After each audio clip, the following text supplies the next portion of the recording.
Muy buenas noches a todas y a todos. ¿Se me oye? Sí, ¿verdad? Y bueno, pues bienvenidas y bienvenidos una tarde más a una nueva jornada de lo que ya es esta cuarta edición de las jornadas de cómic de Alicante. Y pues bueno, vamos a tener hoy el privilegio de tener pues de nuevo a más autores dentro de lo que es el cartel y la temática de las jornadas de este año.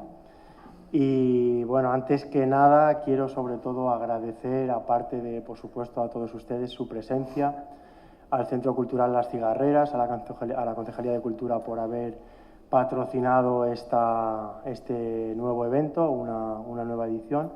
Y sobre todo quiero mencionarlos uno por uno porque de algún modo yo soy la cara visible de esto, pero hay unas personas por ahí corriendo de un lado a otro que sin ellos esto no sería posible. Y bueno, sobre todo quiero agradecer la colaboración del Dream Team que tengo para realizar todo esto, que son Manuel Pérez, Ulises López, Pedro Navarro y Pedro Muñoz, los dos Pedros, ¿no? Que de verdad que no quiero tampoco excederme en eso, pero ya para empezar les quiero pedir por favor un aplauso para ellos, porque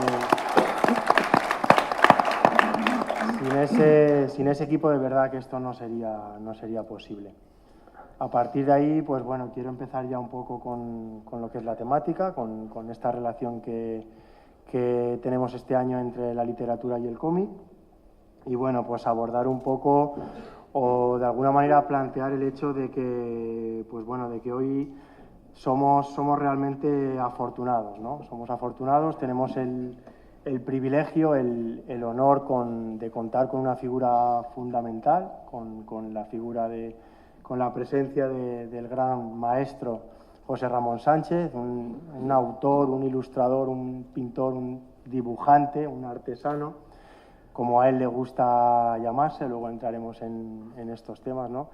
Que ya se hizo conocido, ya se hizo popular, pues cuando los dibujantes, cuando los artistas tenían un hueco en la tele, cuando pues estábamos acostumbrados, los que pertenecemos a una generación, a maravillarnos con el arte, con esa hoja en blanco que de repente aparecía una mano con un rotulador negro, con un rotulador de un color determinado, y creaba magia, creaba de repente un dibujo que no sabíamos de qué manera aparecía, ¿no? Y detrás de esa mano pues estaba, como digo, José Ramón Sánchez, ¿no? Y bueno, pues una persona que, como digo, nos ilustró y nos inyectó a todos los que ahora contamos con 40, 50 años, nos inyectó la pasión o la ilusión que tenemos hoy en día por el arte, ¿no? José Ramón Sánchez, que bueno, que ya con 21 años se trasladó a viajar, se trasladó a vivir a Madrid, donde ya empezó a dibujar como ilustrador, como cartelista, y bueno, que ya desde muy temprano empezó a demostrar sus aptitudes, desarrollando nada más y nada menos en los años 1977 y 1979 las campañas publicitarias, los carteles que en aquellos momentos fueron visibles de las elecciones políticas del PSOE, ¿no? Y bueno, pues de algún modo también ya contribuyó en aquella época, aportó bueno, pues para un mundo mejor, de alguna manera, ¿no? Y bueno, pues esa fue una ya de sus primeras aportaciones. Antes de eso ya estaba trabajando con Televisión Española, ya su carrera conocida con programas como Un Globo, Dos Globos, Tres Globos. En la gran pantalla, en el año 79, ya estrenó el Desván de la Fantasía. Y bueno, pues entre los años 81 y 84 realizó el programa Sabadabadá, que después sería Dabadabadá. Aparte de eso, entre el 84 y el 86 ya empezó a colaborar también en el programa de Verónica Mengot, en el kiosco. Y bueno, a partir de ahí empezó a hacer un montón de colecciones de pinturas, de dibujos, como fue La Gran Aventura del Cine, compuesta por 104 cuadros y 20 retratos de actores y actrices, o los 50 años del cine español en el año 85. Posteriormente también una colección muy interesante como fue la de Don Quijote de la Mancha en 1993. Con texto de Pólux Hernández Núñez, ilustra también monstruos, duendes y seres fantásticos de la mitología cántabra, una edición también muy recomendable. Y bueno, pues entre otras tantas cosas nos encontramos llegamos al año 2002, donde pues a través de su colaboración, ahora lo comentaremos, y la unión que realiza con el guionista y con el editor Jesús Herrán, lo tenemos aquí ahora y también lo presentaremos, pues empieza a realizar una serie de óleos y dibujos para una primera versión de la novela de Herman Melville. En el año 2002 es cuando ya empieza esa primera, no sé si llamarlo obsesión, ahora ya matizaremos, ¿no? Pero bueno, ya empieza esa primera parte de la relación de José Ramón con la obra de Melville. Como digo, a partir de ese momento la obsesión o el tema de Melville, de Moby Dick, se sigue repitiendo en la vida de José Ramón. Y bueno, pues aparece por ahí el año 2014, donde José Ramón Sánchez obtiene el premio a toda una trayectoria como pintor, como ilustrador. En 2014 obtiene el Premio Nacional de Ilustración. Curiosamente, un año en el que ya se le premia toda una vida como artista, toda una vida como dibujante. Quizá podríamos pensar que a partir de ese momento José Ramón había tocado techo, y resulta que no. Resulta que a partir de ese año pues sus inquietudes siguen creciendo. De hecho, en un par de días hemos comprobado que sus inquietudes siguen creciendo, continúa en ello y pues bueno, con 81 años se le ocurre, o bueno, se les ocurre a ambos la maravillosa idea de despojarse un poco de todo, de coger un lápiz y desarrollar pues una ópera prima que es la primera novela gráfica, el primer cómic, el primer tebeo, historieta que realiza José Ramón Sánchez, y es la obra de Moby Dick, la adaptación de la novela de Herman Melville trasladada y llevada al cómic, utilizando en principio como base algunas de las pinturas que ya había utilizado en su momento para las versiones anteriores, pero ahora se despoja de todo artificio, de todo formato, elemento digital como hoy en día utilizan muchos de los autores de historieta, y se dedica a realizar esa obra de la que hablaremos a continuación y cuyos originales tenemos, como fuimos anunciando ayer y como hemos visto esta mañana en la inauguración, cuyos originales tenemos en el Centro Municipal de las Artes en una maravillosa exposición. Como digo, todo esto no sería posible sin la inestimable ayuda, colaboración o al final trabajo a dos de su inseparable, yo sé que ellos se llaman hermanos y doy fe de que a veces se miran como se acaban de mirar, pero sé que se quieren muchísimo. Como hermanos. Sin Jesús Herrán Ceballos y sin Ángeles de la Gala, que es la tercera en cuestión y me consta también que es la que pone un poco en orden al triángulo, es la pareja de Jesús Herrán Ceballos. Pues sin ellos y sin la creación de la editorial Valnera, pues todo esto no sería posible, ¿no? Jesús Herrán, que bueno, pues es escritor, bibliófilo, editor, estudioso de las tradiciones populares de Cantabria y bueno, pues creó, como digo, junto a Ángeles y junto a José Ramón, la editorial Valnera en el año 2002. A partir de ahí, pues bueno, él aparte ha realizado numerosos proyectos, de hecho continúa con ello. Me consta que la edición de la gran enciclopedia del románico de la Fundación Santa María del Real de Aguilar de Campo le quita también mucho tiempo de su labor, de su tarea como editor y como numerosos proyectos que lleva adelante.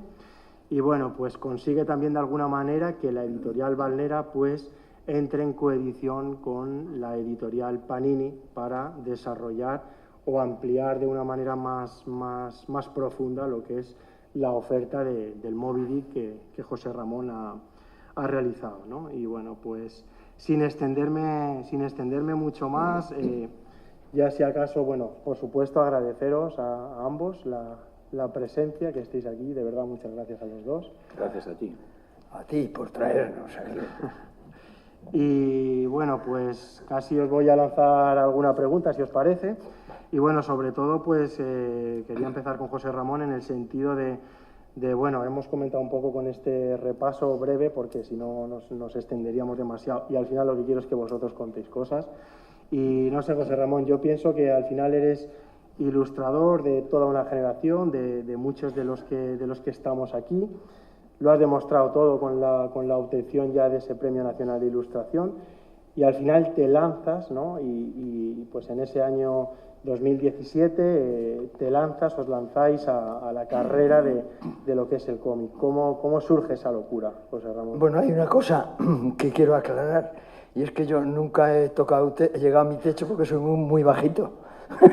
Entonces, bueno, pues tengo esa ventaja, yo nunca voy a tocar techo, lo cual me produce una cierta paz interior, es decir, bueno, me queda todo por saber, todo por aprender, y no, fue una intuición espontánea que venía de una obsesión de niño. Pues yo de niño, en mi niñez, la niñez de los años 40, de la posguerra española, de los 50, pues los niños pobres teníamos muy poca documentación o muy pocas fuentes para ser artistas o para dibujar. Eso era una cuestión de familias más acomodadas. Yo tenía amigos del colegio que eran todos menos pobres que yo.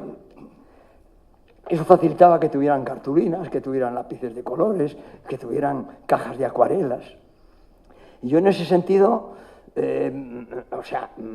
me encanta contar las pocas cosas que tuve, porque las pocas cosas que tuve, materiales, las tuve que suplir con la imaginación, con la fantasía, con la vocación, y de eso me siento muy orgulloso. O sea, me gusta contar esas cosas que aparentemente son disminutivas, que aparentemente son que ponen trabas a una trayectoria, y yo creo que no, que al final lo que no te frena nunca es la vocación que yo siempre he sentido, no en la cabeza, he sentido la vocación primera me salía de las tripas, de la sangre, de dentro del cuerpo, total.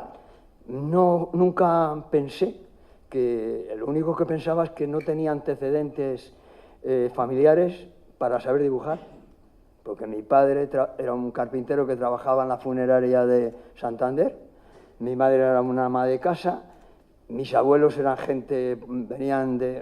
por parte de mi madre eran como pastores, obreros de Palencia, de Castilla, y la familia de mi padre pues también venía de un sustrato muy modesto, muy pobre. Entonces todo eso para mí sumó, y además lo cuento con una desfachatez, y me encanta no haber tenido todo fácil. O sea, no haber podido nunca ir a estudiar Bellas Artes, porque me lo preguntan mucho. Bueno, ¿y tú qué has estudiado? ¿Con quién has estudiado? ¿Cómo llegas a ser un profesional? Pues dibujando, e insistiendo, y teniendo clara la conciencia de que lo único camino que yo podía desarrollar era el de dibujar, beber en esas fuentes, que eran dos fuentes maravillosas, que eran las películas y los cómics. Normalmente eran cosas al alcance de los pobres, porque los cómics eran muy baratos, valían £1, 25 céntimos. Los mejores, los americanos, los importados, valían 1 peseta. Y el cine también era muy barato, valía 1,50, 2 pesetas, 3 pesetas.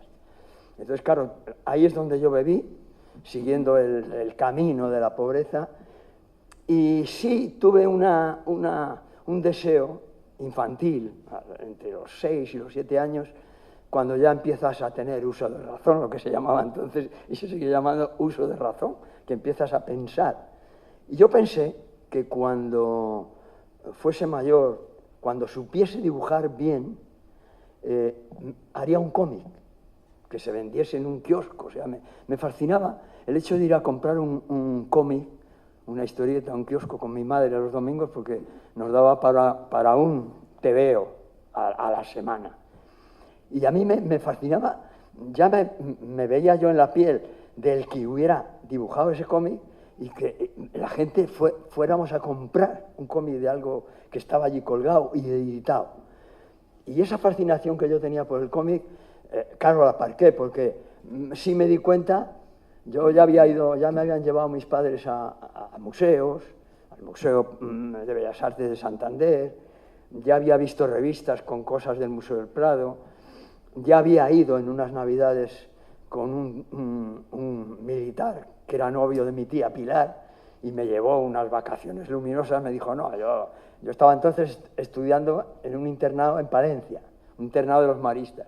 Y entonces se le ocurrió a este hombre, que yo le adoro y le sigo adorando, ya no está, pero sigue teniendo para mí un recuerdo muy cercano. Se le ocurrió decir, no, yo al niño voy a ir a pasar las Navidades a Madrid con mi familia, yo paso por Palencia por la noche, en el correo de la noche, a las 3 de la mañana, que algún hermano marista le lleve a la estación, yo le cojo y llevo 15 días a Madrid.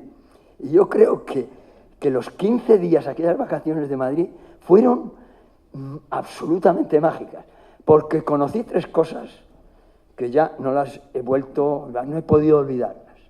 La primera cosa fue el Estadio Chamartín, que era donde jugaba el Real Madrid, un estadio pues que estaba en un descampado, no había un Madrid alrededor, había un descampado y allí estaba el Estadio Chamartín. Y ahí vi yo pues, un estadio, vi al Madrid, vi al River Plate de Argentina, o sea, fui 2 veces y fue una revelación.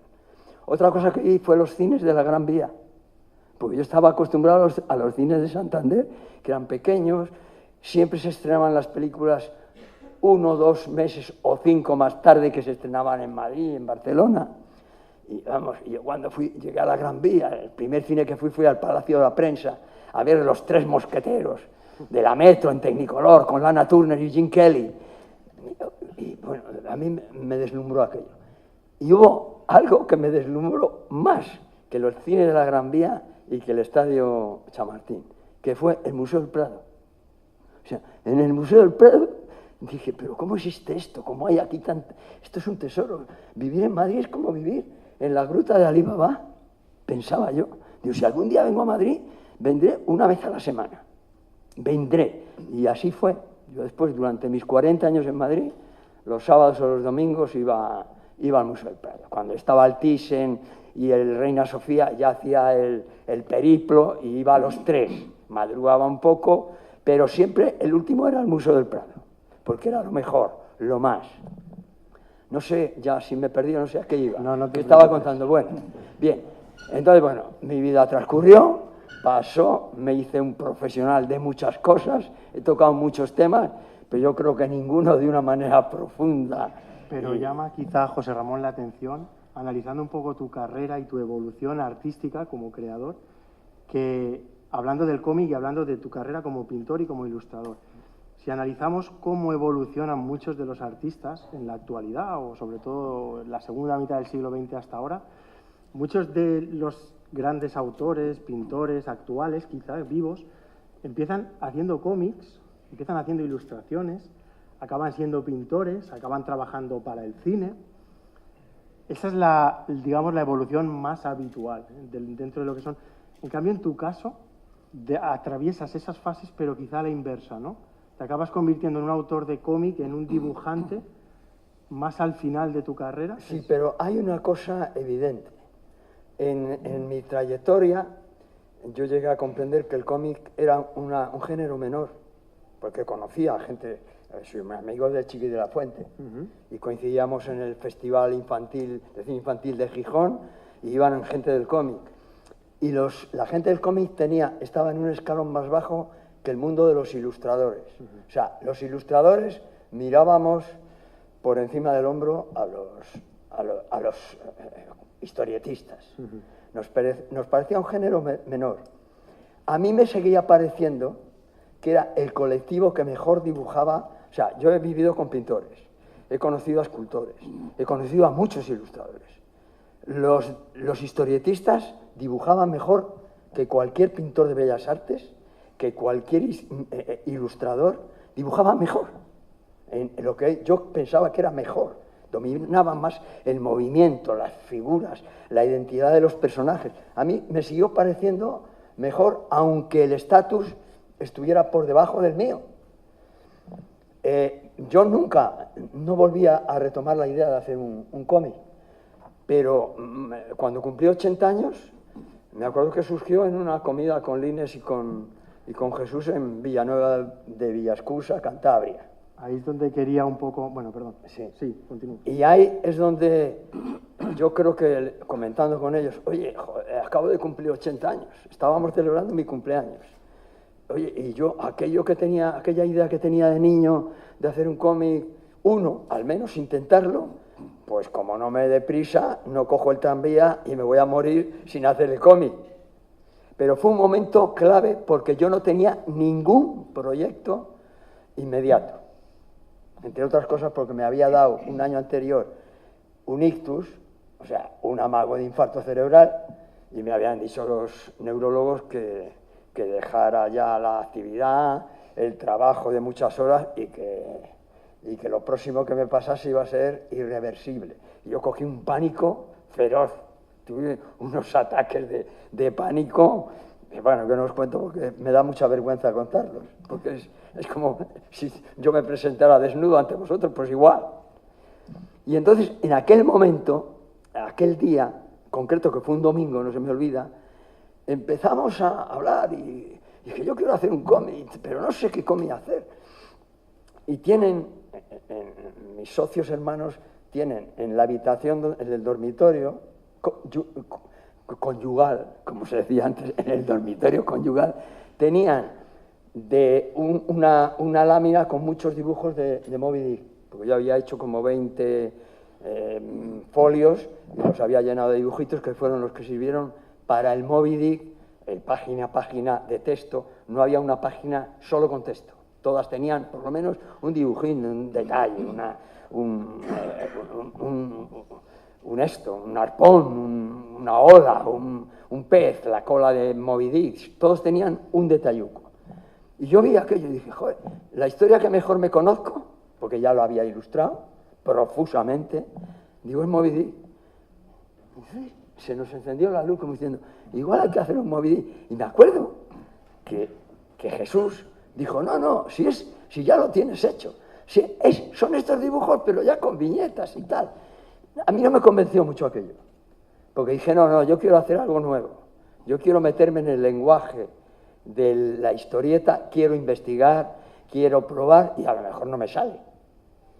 Pero a trancas y barrancas lo empecé, lo continué y lo terminé en un año. Y lo que no sabía aquel domingo en que se nos ocurrió que podía haber una salida con el Moby Dick, es que a mí me iba a cambiar tanto un cómic como Moby Dick. Porque después ya iremos contando, no quiero contar mi historia seguida porque es un tostón. No, para nada. Y ahora entraremos ahí, pero sí que quería preguntarle a Jesús un poco cómo, porque retrotrayéndonos un poco, vámonos al año 2002, antes de llegar a lo que es el cómic del que estamos hablando. Ahí aparece Valnera, aparecéis vosotros, y bueno, hay una primera edición en la que la novela de Melville, pues para esto realiza José Ramón esas pinturas, hay todo un proceso creativo. Cuéntanos, Jesús, cómo empieza todo. En el año 2002, Cesario, creo que ya en Anaya, empezaba a fallar algo. En aquel año, José Ramón, después de haber hecho en Anaya el Quijote y la Biblia, tenía un proyecto que era ilustrar Moby Dick, pero alguien que no quería pagar a los ilustradores que ya estaban consagrados, dijo, José Ramón ya está pasado de moda, en 2002. Es un clásico. Es un clásico, sí, en el sentido peyorativo, que la palabra clásico no tiene ese sentido peyorativo. Yo no se lo digo como un insulto. Ya está pasado de moda, y fue cuando estas editoriales empezaron a inventar ilustradores nuevos, que entre otras cosas ilustraban peor, pero cobraban menos. En ese momento, igual que hacías tú por Alicante, yo por el País Vasco y por Cantabria movía autores, y uno de mis autores favoritos, porque era un gran amigo, que lo conocí gracias a la mitología cántabra que hizo junto a Polus, uno de mis amigos era José Ramón, lo íbamos a un colegio y el alcalde de Casturdiales nos invitó a comer. El alcalde de Casturdiales era socialista, tenía la edad para haber sido, y era un niño de los que había visto dibujar a José Ramón, y además conocía por Alfonso Guerra, que fue quien puso en moda en este país la estadística para fines políticos, que los carteles de José Ramón Sánchez habían dado al PSOE el 19% de los votos. Ese alcalde, agradecido, niño primero y político después, que le debía a José Ramón primero el arte y luego el 19% de los votos, le dijo: ¿qué estás haciendo ahora? Moby Dick, pero pasa esto. Dicen que ya no les gusta. ¿Cuánto necesitáis para hacer el Moby Dick? Se habla muchísimo de la burbuja del ladrillo. Qué malas inversiones ha tenido la burbuja del ladrillo. Castrurdiales ha sido un pueblo abrumado por el ladrillo. En Castrurdiales viven unas 60.000 personas y solo están empadronadas 20.000. Está muy cerca de Bilbao y entonces va allí la gente. El ladrillo lo ha sido todo en Castrurdiales. Pero hete aquí que el alcalde llamó a una empresa dedicada a la construcción y les dijo: estos señores necesitan dinero para hacer una editorial. Llamó al gerente y: ¿cuánto dinero necesitáis? 10 millones de pesetas. Gracias al ladrillo y gracias a una decisión de Carlos Lamadrid, que dijo que José Ramón ya estaba verde como las uvas de la zorra, nació Valnera. Y Valnera se ha dedicado a hacer lo que posiblemente ya dejaron de hacer otras editoriales que nacieron como nosotros ingenuamente, pero que luego fueron dominadas por multinacionales que nos están incluso marcando los gustos, no solo ya lectores, sino en muchos casos también de ilustradores. Entonces, ahí nació Valnera. Llevamos 16 años colaborando, discutiendo, queriéndonos mucho, como hermanos, llorando mucho, claro. Porque yo además le corrijo. Todas las historias salen de las comidas de nuestra casa, pero en concreto el cómo hacer el Moby Dick sale de una exposición que hacemos en Zamora, que hace en Zamora dedicada al mar, y que Lines, Ángeles de la Gala, le dijo: si lo tienes ahí, y le señaló el storyboard que había desarrollado para el Moby Dick. Evidentemente dice: yo no puedo hacerlo con tanta fuerza como eso, voy a hacerlo más ligero. Y bueno, la ligereza fueron 600 y pico viñetas hechas con aquel lapicero y con aquel papel que solo tenía de niño. O sea, volver a la pobreza de la infancia y volver a la grandeza del dibujo. Volver a la grandeza del dibujo, sobre todo, José Ramón, porque en algún sitio te he oído hablar, por ejemplo, de qué ocurriría con las Meninas, con el cuadro de Velázquez, comentabas antes, hablabas del Museo del Prado, si se recuperasen o si se encontrasen o si se conociesen los dibujos previos a las Meninas, ¿no? Y la importancia de lo que es el dibujo como origen o generador del arte, ¿no? De ese origen de todo, ¿no? Si se encontraran en el viejo Madrid, en una carpeta o en una bolsa de cuero, los dibujos que tuvo que hacer Velázquez para pintar las Meninas, no se hubieran hecho tantos libros sobre las Meninas. No se habría discutido si es esto o es lo otro. Se había aclarado, porque los dibujos previos, lo que hacen es contar el proceso, la idea, la fuerza. Entonces, seguramente estarían allí como un tesoro. O sea, los dibujos de las Meninas, al lado del cuadro de las Meninas, pues muy bien, las Meninas es una obra acabada, una obra maestra, una obra inalcanzable, pero los dibujos contarían más la historia, el proceso, las dificultades, porque haría muchos dibujos para colocar a aquella gente del cuadro aquí o allí, haría muchos dibujos. Y estaría el secreto de las Meninas, y el secreto de la ronda nocturna, y el secreto del entierro del conde Urbano. Todos los secretos se desvelarían con los dibujos. Yo creo de verdad que los dibujos cuentan mucho más que una obra terminada. La obra terminada está sacralizada, está en los museos. Hay muy pocos dibujos en los museos, de Velázquez o del Greco o de... Yo no sé que haya muchos dibujos del Greco, no creo recordar ninguno. De Velázquez sí, hay un dibujo del retrato aquel que hizo a Inocencio no sé qué, a un papa. Es un dibujo maravilloso, fastuoso. Pero entonces yo pienso... He llegado a la conclusión, y esta ha sido una conclusión tardía, porque yo hasta esa conclusión a mí me molestaba que me llamaran dibujante, porque me parece que me llamaban algo menos. Cuando me llamaban pintor, tal, ya estaba más de acuerdo. Hasta que un día, preparando una posible edición de dibujos, cuando yo ya, todavía no habíamos hecho lo del Moby Dick, pero yo sí tuve dije, hombre, a mí me gustaría editar un libro solo con dibujos. Entonces empecé a abrir mis armarios empotrados, empecé a sacar carpetas y tenía cientos de carpetas con miles de dibujos de cualquiera de los proyectos. Había tenido la intuición de guardarlos, porque si no los hubiera tirado y hubieran desaparecido. Pero yo los guardaba. No sabía por qué, quizás fuese por mi manía de guardar todo, de coleccionar o de volver al pasado. Y entonces descubrí que por encima de otras cosas yo era un dibujante. Y que lo mejor de mis cuadros terminados, de mis series del cine, de todo, eran los dibujos previos, esa primera luz, ese momento de inspiración, que es cuando te pones a hacer el primer dibujo. Y entonces hice además unos textos de cada tema, de los que tenía dibujados, y creo que es como un testamento. Y es un testamento de un dibujante, porque ya defiendo el dibujo como motor de la creación de todo lo que viene después. Es un libro que no hemos editado y que a lo mejor en vida no lo editamos, sí, pero, sí, lo editamos, sí. pero de verdad yo creo que va a ser un libro que cuente de mí mucho más que un libro con todos los cuadros que he pintado o todas las series que me he inventado. Porque ahí en ese libro yo cuento los orígenes. Tengo dibujos de cuando tenía 5 años, 6 años. Yo el primer intento fue copiar un cómic, una doble página de una revista que se llamaba, un fanzine que se llamaba El Aventurero. Y había un dibujante valenciano que se llamaba, no sé qué, Iranzo, el nombre no me acuerdo, pero era Iranzo. Y sé que era de Valencia. Y le gustaban mucho los temas del oeste. Y ahí yo tuve, a través del Aventurero, tuve la idea de copiar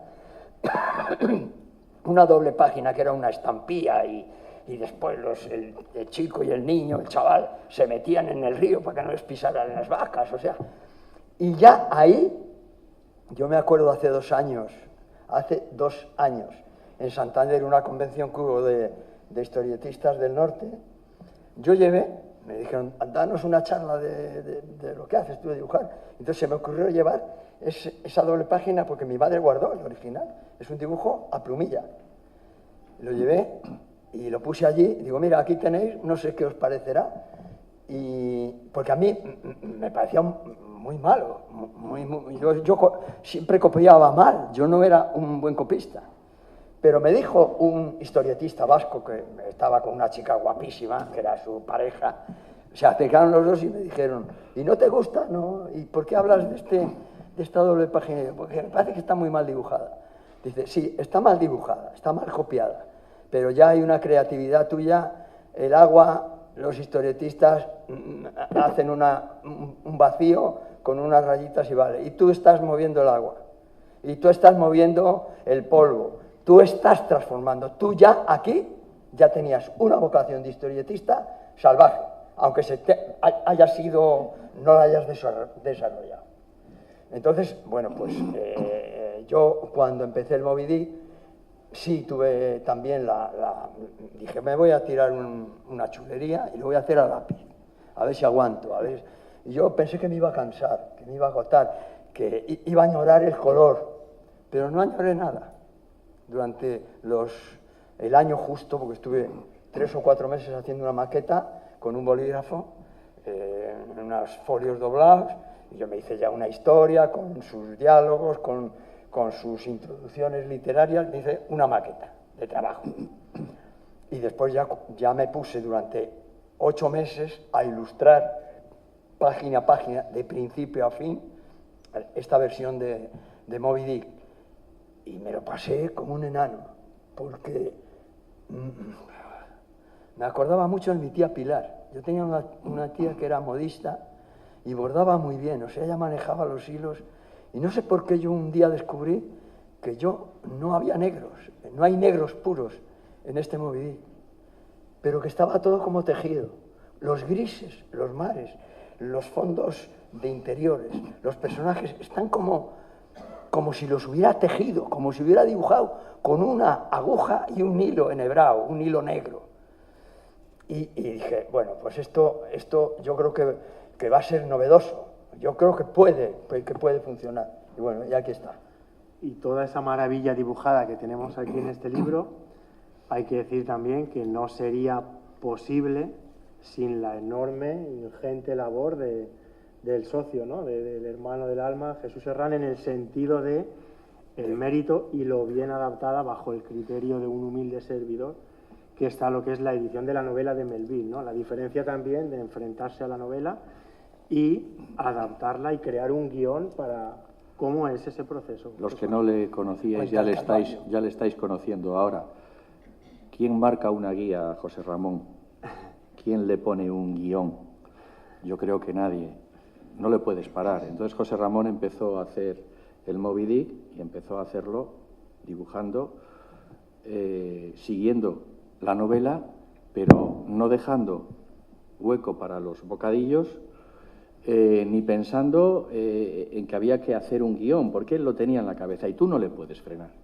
Lo normal en el cómic y casi en cualquier actividad es que se haga un guión y luego el ilustrador lo intente hacer. Yo hablaba con Enrique Ventura y le dije, oye, Enrique, ¿y qué te parece a ti que se haga primero el dibujo que el guión? Dice, vale, cuando me preguntan esto en los institutos, digo a los chavales, ¿y qué os parece que un director salga y le diga, haced lo que queráis, que luego ya hago yo una película? Más o menos es eso. Pero con José Ramón hay que ser profundamente respetuoso porque es un maestro, no se le puede parar, entre otras razones, porque había tenido un amago de ictus, y entonces, cuando te enfrentas a todo el trabajo terminado, tienes que intentar ver cuál ha sido el camino que él ha seguido, intentar ver en la novela dónde están esas imágenes que él ha trasladado y, sobre todo, intentar, creo que es básico, transmitir el espíritu de Melville, el espíritu de la novela, pero sin interferir para nada en el dibujo, sin estorbar para nada en el dibujo. Y ahí tengo que decir que nosotros eso no lo sabíamos hacer. Yo más o menos puedo hacer un guión a posteriori, puedo ir siguiendo a Melville con varias traducciones y cogiendo lo esencial para colocarlo ahí, pero ¿dónde lo coloco?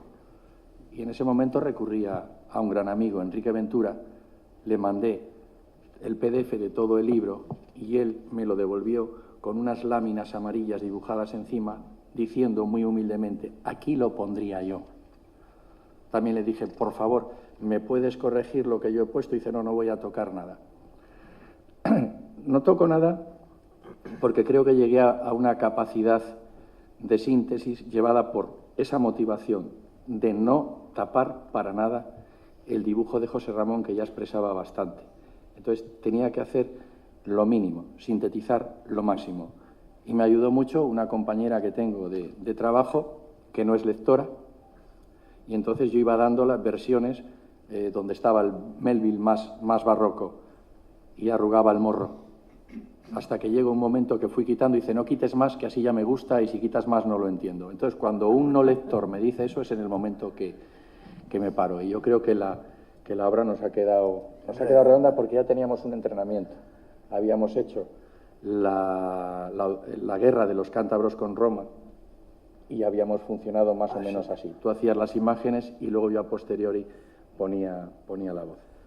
Pero aquí era más difícil porque tú tenías que ser fiel a Melville. Queríamos ser fiel a lo clásico, a la novela, tal cual.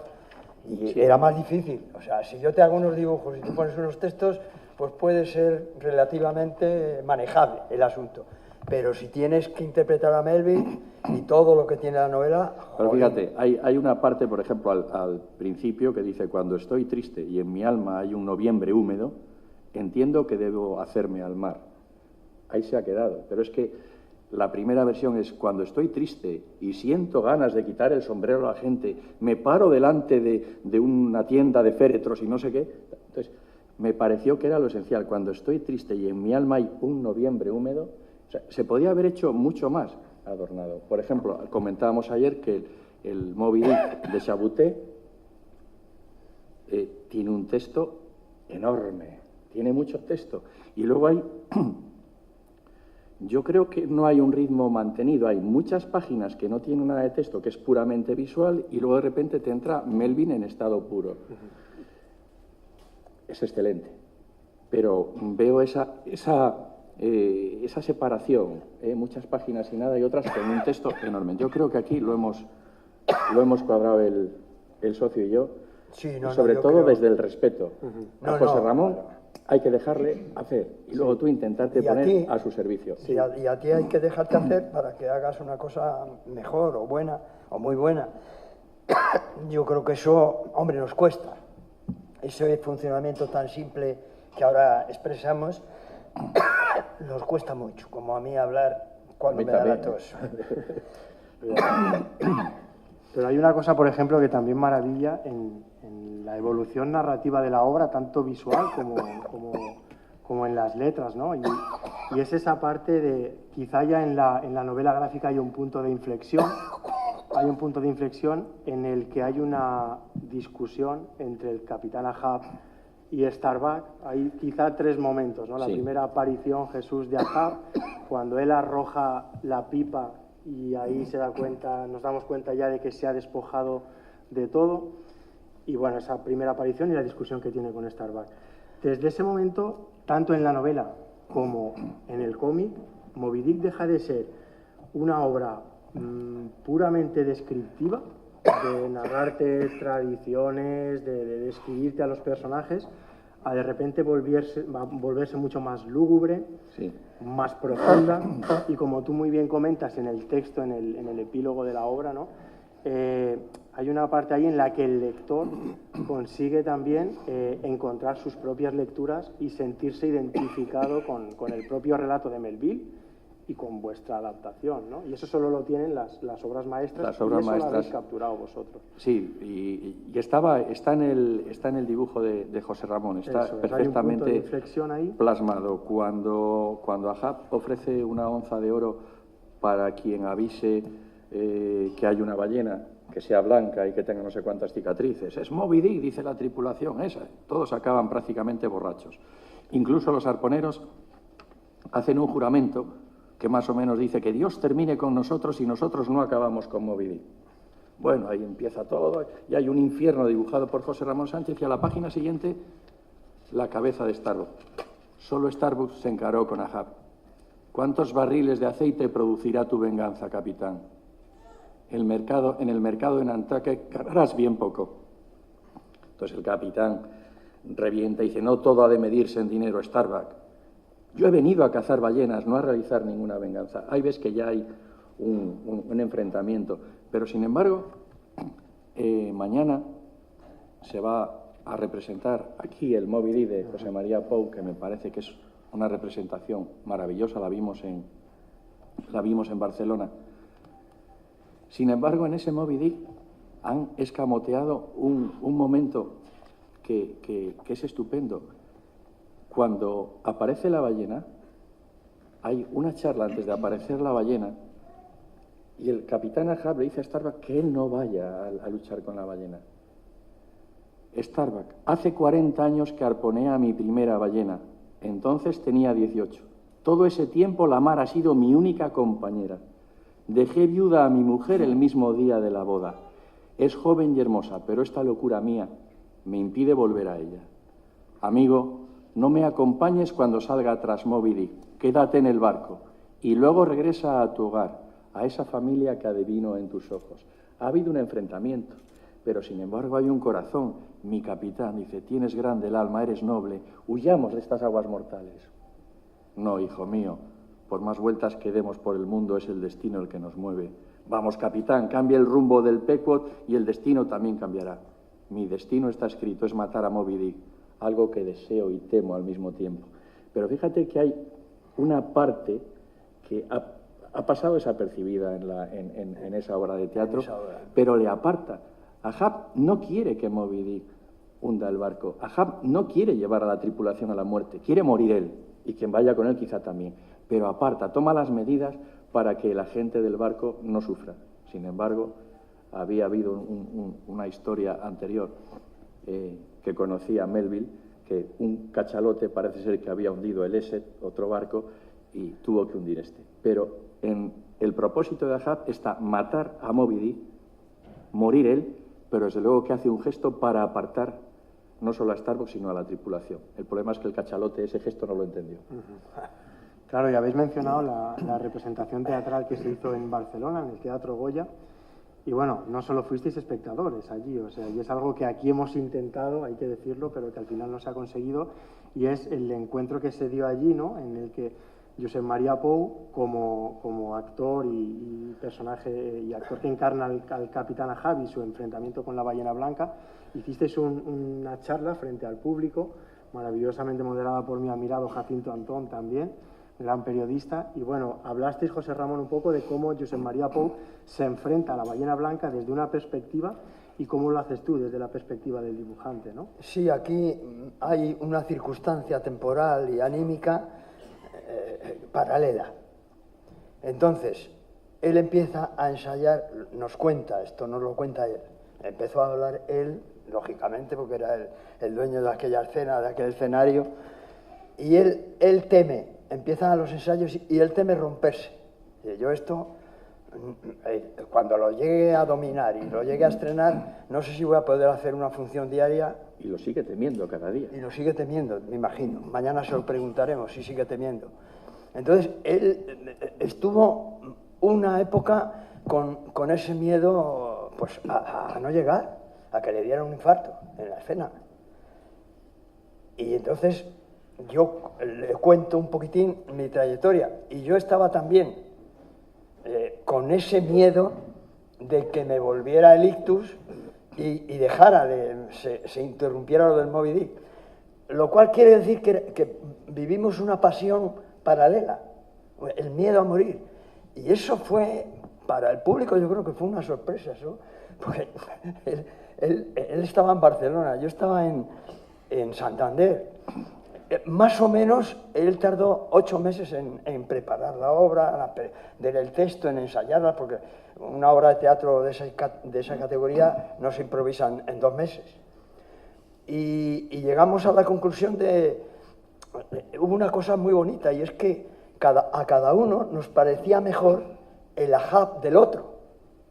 Porque yo, vamos, él decía, por ejemplo, empezó, no, tu Ahab es mejor porque el mío es más efímero. Cuando yo acabe las representaciones, a la semana nadie se va a acordar de mi papel, del Ahab escénico.